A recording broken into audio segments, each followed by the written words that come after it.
Good evening, everybody. It is July 22nd. Welcome to a new episode of System Update, our live nightly show. Fox are on vacation. I was taking a vacation starting on Saturday. Obviously, there was no way for me to simply disappear and not comment on an event as momentous, as historic, as bizarre, and as meaningful as Joe Biden's so-called decision to no longer seek the Democratic nomination for president, despite the fact that as recently as 24 hours before his announcement on Sunday, he and everybody close to him were continuing to insist that there was no chance at all that he was going to withdraw from the race. He continued to vow that he was staying in the race until the end, no matter what. He even said that he had campaign events scheduled for this upcoming week, that he didn't care how many Democratic elites or office holders or donors continued to try and pressure him out of the race. He believed, I think somewhat validly, that he was the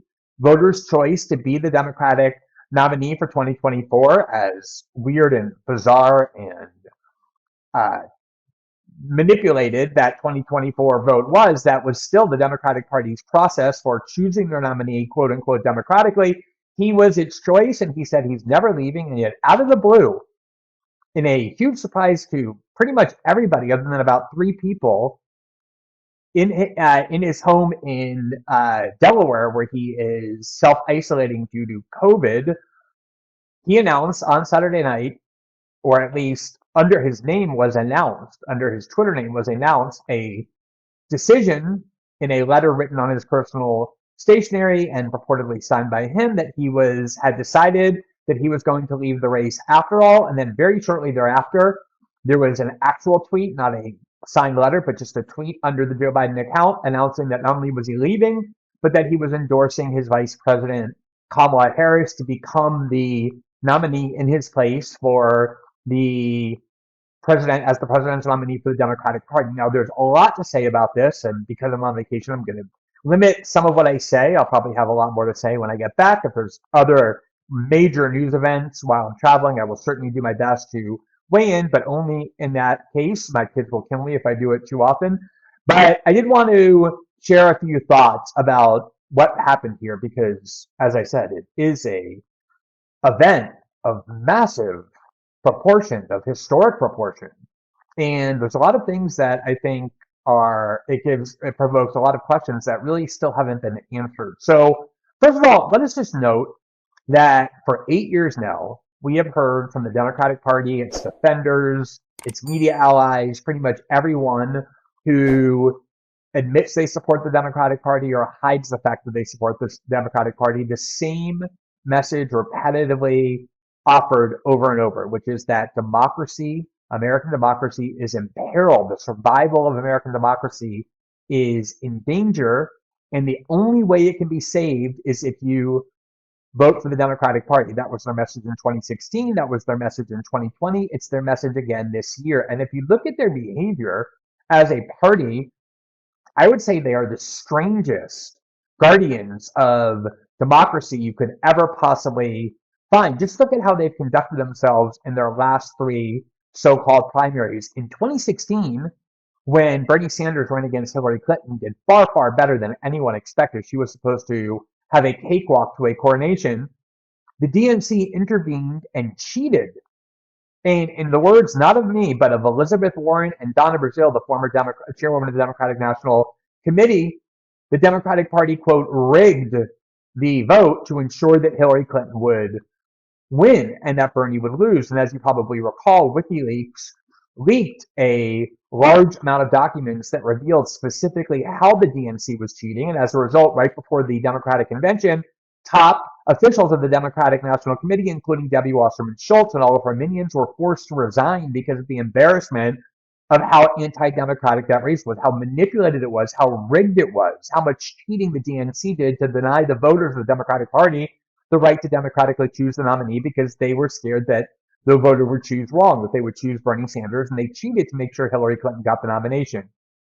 In 2020, after Bernie won the first three primaries in Iowa, New Hampshire, and especially in Nevada, where he crushed the field, Barack Obama, by all news accounts, in one day, making secret phone calls, forced three other establishment candidates out of the race, including Pete Buttigieg and Amy Klobuchar, who up until that point were getting a significant vote total from people who liked the Democratic establishment, knowing that Barack Obama did, that they were taking away the votes from Joe Biden. The only two candidates left were, besides Bernie Sanders, Elizabeth Warren, who they allowed to stay in the race past Super Tuesday, even though her candidacy was a complete debacle.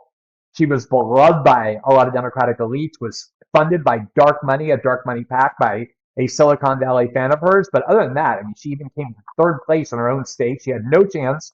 And the only reason Obama wanted her and let her stay in the race was because she was at least going to take away votes from Bernie Sanders. And that is how Joe Biden became the nominee. In fact, when Joe Biden, over the course of the last month since the debate, began ranting and raving about the quote-unquote Democratic elites who were trying to force him from the race, a lot of those Democratic elites went on television quite angry to say, I think Joe Biden is the last person who ought to be ranting and raving about Democratic elites, given that it was we, the Democratic elites, who in 2020 ensured that he would win by doing exactly what I explained. And then in 2024, and we showed you this video many times, they had Simone Sanders, who used to be a high-level staffer in the White House working for Joe Biden, and Kamala Harris go on television.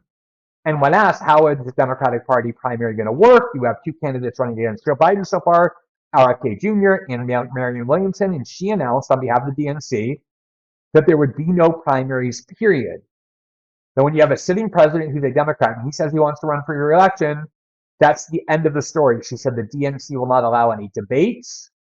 It will not, in her words, quote, facilitate a primary. I really think that the mealy-mouthed Democrats, as I like to call them, and some of my progressive friends who would like to live in a fantasy land, they need to come back to reality. Yeah. And the reality is this. The sitting president of the United States of America is a Democrat that would like to run for re-election, so much so that he has declared a re-election campaign. Right. In that case, the Democratic National Committee will not facilitate a primary process. There will be no debate stage for Bobby Kennedy, Marianne Williamson, or anyone else to stand So we're going to have another Bobby Kennedy in an accomplished. empty chair in the debate, right? There will be no debate. Yeah, no debate. The Democratic National Committee administers the debates, and they're not going to set up a primary process for debates for someone to challenge the head of the Democratic Party. Opposition, people like Marianne Williamson and Dean Phillips, who eventually joined, and then RFK left the Democratic Party and ran as an independent because there was no fair opportunity to run against Joe Biden. The DNC foreclosed any opportunity to choose any other candidate democratically. So that's been the very anti-democratic means by which the Democratic Party has chosen its nominee in the last three primary races. And then when they decided, after that debate, that they could no longer lie to the public and pretend that Joe Biden was cognitively capable, after spending months of accusing everybody who was raising questions or doubts about Biden's cognitive capability, accusing those of us who did that of spreading misinformation and fake news, of being far-right operatives. On a dime, they did a 180 and said, yes, not only is Joe Biden cognitively disabled, as we've been denying for months and years, in fact, he's so cognitively disabled that we want to force him from the race. And over the last month, Joe Biden has made abundantly clear over and over that not only did he have no intention of leaving the race, he was adamant about staying in. And yet a group of Democratic elites, massive Democratic funders, first threatened to cut off the funding for the Biden campaign and then in fact cut off that funding. Nancy Pelosi and Hakeem Jeffries and Chuck Schumer and Barack Obama, the leaders of the Democratic Party, first coordinated in secret and then out in the open to force Biden from the race with a series of daily, incessant leaks designed to force him out of that race. And finally, apparently, they drove Joe Biden out of the race. So essentially, Democratic elites pretended that Biden was selected as the nominee of their party democratically. And then once those elites wanted him out because they no longer believed he could beat Donald Trump after that debate, not only did they force him out of the race, but now they've chosen his replacement without any consultation on the part of the voters, which is Kamala Harris. One Democratic leader after the next, including now Nancy Pelosi and the Clintons, both Bill and Hillary Clinton, and major Democratic Party leaders, including now AOC, have all come out and endorsed Kamala Harris, making very clear it's a united Democratic Party front. They will not allow any alternatives to even be considered. So again, they chose the nominee, their fourth in 4 years. in a completely anti-democratic way, not just not democratically, but in an aggressively anti-democratic way in back rooms, picked by operatives of the Democratic Party. At the same time, this very same party is insisting that the only way democracy can be saved, as though they're paragons of democratic values, is if you vote for them. Second point I think is really worth noting is the extremely strange manner in which Joe Biden pulled out of the race and then announced what is said to be his decision. Now, there are a lot of conspiracy theories circulating around, which I completely understand given how this was done. I'm not in any way on board with those. I don't think there's any evidence for them. But things like they kind of just took Joe Biden and forced his hand to sign, or that he didn't really decide this, or that even that he may be very physically ill or even dead. But I understand why conspiracies circulate. When you have no transparency and when events are deliberately left as extremely strange, people have so little faith and trust in media institutions and in institutions of authority generally that of course they're going to wonder if they're being lied to again, if they're being deceived again. One of the news stories that got so little attention because of Biden's decision was the fact that after Donald Trump was shot as part of an assassination attempt, there was a lot of stories saying, coming from the Trump campaign, that they had repeatedly asked for more and more security from Secret Service, and they were repeatedly denied. They were repeatedly denied the ability to have any Secret Service. And when that happened, the head of the Secret Service came out and denied it, as did other officials in Washington. They said, no, this is an absolute lie. This never happened. There was no request from the Trump campaign for any additional Secret Service. And then quietly, about 2 days ago, those same officials came out and said, actually, what we said was false. And they announced it on, I think, a Friday afternoon where no one pays attention. That's always the time to get bad news out. So they lie constantly. These institutions do. And so I understand why people rely on conspiracy theories to try and understand the world. But what happened here is bizarre. Joe Biden, the sitting president of the United States, was supposedly still governing our country, still in charge of the nuclear codes, who the Democrats have been saying now is cognitively unfit to run for a second term, and yet apparently no one wants to force him out because they don't care if a person is cognitively unfit as long as he's carrying out or able to carry out in his name their desires and orders. If Joe Biden were 3 points in front of Donald Trump and likely to win, they would still be denying vehemently that there's anything wrong with Joe Biden. They would be attacking anyone who suggested that there was, as spreading fake news. They don't care they didn't care at all if Joe Biden had a second term being senile and with dementia. They only cared that they were concerned that he couldn't beat Trump. And so Joe Biden has been adamantly saying, as is his closest aides, no, it's a lie that he's going to drop out. They were leaking that he was likely to drop out. They were saying this is an absolute lie. Biden himself was saying, he even said in that interview with George Stephanopoulos, there's nobody who can force me out of this race other than the Lord Almighty. And already by then, it was clear that a lot of top Democrats wanted him out. He said, I don't care. I'm going to keep running. I'm the people's choice. And then out of nowhere, no one knew he was going to do this. No one was consulted. There was a letter in Joe Biden's name posted to his Twitter account where he just wrote a generic letter explaining that he had come to believe it was better for the country for him not to run.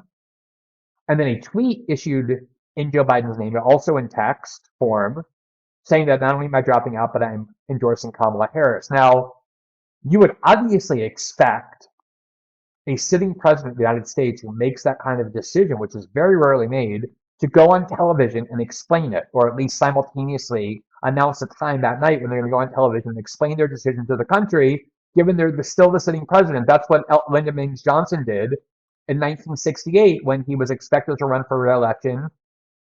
He realized that he couldn't because the anti-war sentiment in his own party against the Vietnam War and therefore against him was so high that there was almost a certainty that he couldn't get the nomination. It was very likely to be a grueling battle.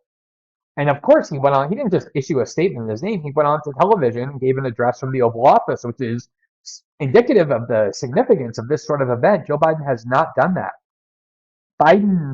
There was a statement issued on Twitter in Biden's name, and then Biden disappeared. He hasn't been seen in public since then, let alone explained his decision in his own words. And yes, it's true that Biden has COVID, and that's why he's in Delaware self-isolating, but his doctors over the last couple of days had told us that he was improving significantly.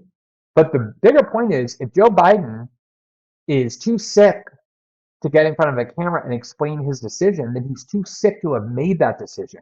Or put another way, if Joe Biden is mentally and physically healthy enough to make a decision of that magnitude, for him to be involved and conscious and to have thought through the implications and made a decision of that magnitude, then he's physically and mentally well enough to go in front of a camera and explain why.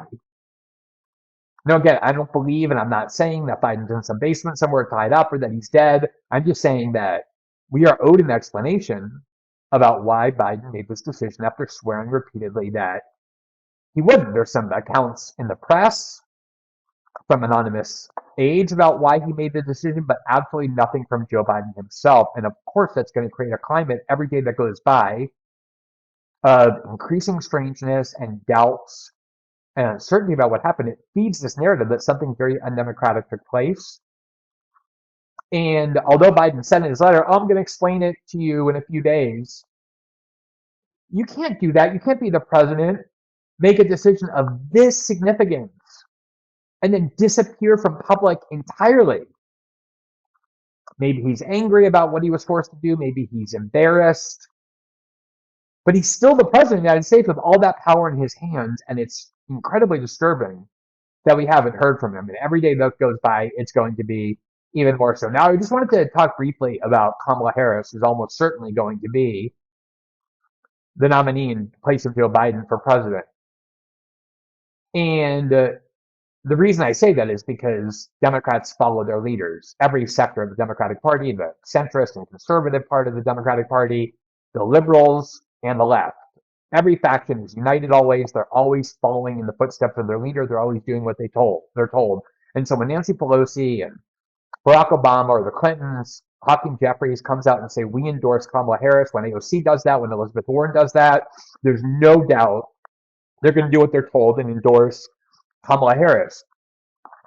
And I think one of the things that's so bizarre about that is that Kamala Harris' path to the White House was done without really any votes at all. She was barely elected from a blue state to become Attorney General, then to the Senate. And she tried to be the president in 2020. She had everything in her favor. Huge amounts of money from California, incredibly favorable media coverage as the first black woman who might be president. The media loved Kamala Harris, and yet the voters hated her. She could barely get up to 2% in the polls. She had one good debate that Democrats thought she had, with when she basically implied Joe Biden was a segregationist and a racist who worked with Strom Thurmond to keep her out of integrated schools and other girls like her. But after that, Tulsi Gabbard destroyed her by pointing out she was a prosecutor who sent huge numbers of overwhelmingly black men to prison for low-level nonviolent drug crimes and worked hard to keep them there. And just in general, she was a mess, and she pulled out of that race, never getting really more than 2% of the vote after that first debate. No black support, no support from really anyone, and was forced to drop out. She was then chosen by Joe Biden after he announced he would only choose a black woman as his vice president. There were 2 or 3 he could choose from. He picked her. And now, again, nobody voted for her to be the Democratic nominee. It was like a throwback to the 1950s and 60s when they used to choose the nominee in a back room. She was chosen by Nancy Pelosi and the Clintons and Obama and Chuck Schumer and Democratic billionaires. And the reason she had to drop out of the race is because she was a terrible politician. Nobody liked her. Nobody was energized by her. And I think the most incredible thing to watch is all of these self-identified leftists who are loyal to the Democratic Party who have spent 10 months screaming that the Israeli war in Gaza is a, quote, genocide, and that the Biden administration is complicit in it, responsible for it. They've been arming it. They've been funding it. And now when Joe Biden leaves the race, there's all these kind of people heaping praise on him. Oh, he was a great patriot who sacrificed for the good of the country. Great, decent man, as we've gone over before. But also Kamala Harris was every bit as much on board with all of that. There was never a moment where Kamala Harris indicated the slightest ideological political difference with not only Joe Biden, but the Democratic establishment itself. Never once. In fact, one of her first acts in the Senate when she was elected in 2016 was to introduce a resolution condemning the Obama administration's decision to abstain from a UN vote that allowed the UN to rule that Israel's occupation was illegal. Ordinarily, the U.S. vetoes it. Obama didn't veto it. He abstained, and there was a Senate resolution to condemn Barack Obama from being insufficiently pro-Israel, and Kamala Harris was one of the main co-sponsors. She's spoken at AIPAC. She has, if anything, been even more of a pro-establishment candidate than Joe Biden.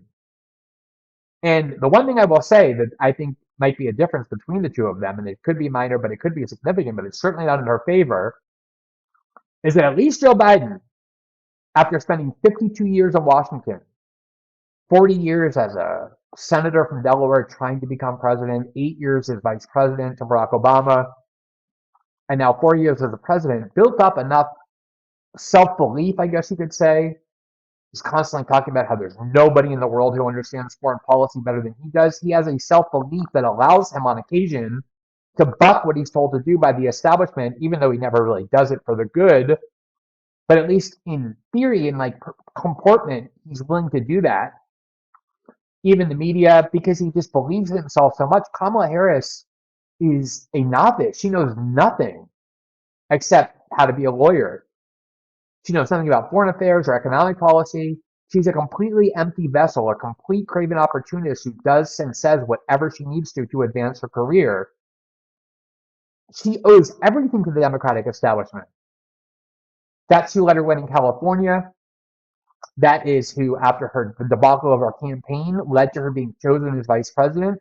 And now it's the Democratic establishment, nobody else, who plotted to force Joe Biden out of the race and put Kamala in that space. And put Kamala in that space. And as a result, she's going to be more malleable than almost anyone to establishment interests in Washington, to the Democratic Party elite, to the deep state, to the U.S. security state. She has no confidence, rightly so, to understand any of those issues and to reject what she's being told to do. And I'm watching all these self-identified soft leftists who are loyal to the Democratic Party twisting themselves into deceitful contortions to pretend that she's somehow better than Joe Biden or different than him ideologically. She's a complete craven tool of the establishment.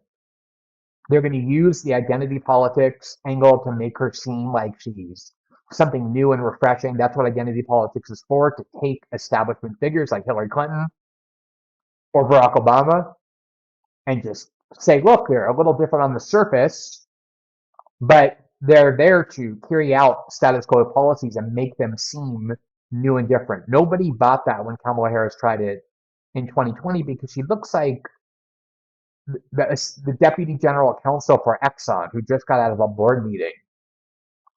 And she's tried to adapt herself to speaking differently.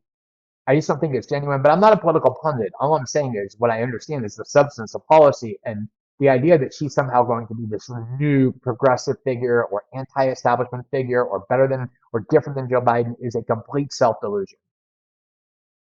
We need to see Joe Biden and explain in his own words why he chose to drop out of the race after swearing over and over that he wouldn't, why he chose to endorse Kamala Harris, why he thinks she's the best person for the job. We need to appreciate how anti-democratic the Democratic Party has been in all of its conduct internally in choosing their nominee since 2016 at least. And you're going to see a propaganda campaign on behalf of Kamala Harris to turn her into something that she isn't and has never been, the likes of which you haven't seen before. Already today they leaked people close to Kamala Harris, and the media went and not only mindlessly wrote it down, but got swooning and giggly about it, that she called various Democratic allies today while wearing a Howard University sweatshirt and sweatpants. That's just the start of what they're going to try and turn her into. Because remember how desperate they are to ensure Donald Trump doesn't win. The media, they invented all kinds of scandal, the Russiagate hoax, all sorts of other things, the Hunter Biden reporting being Russian disinformation.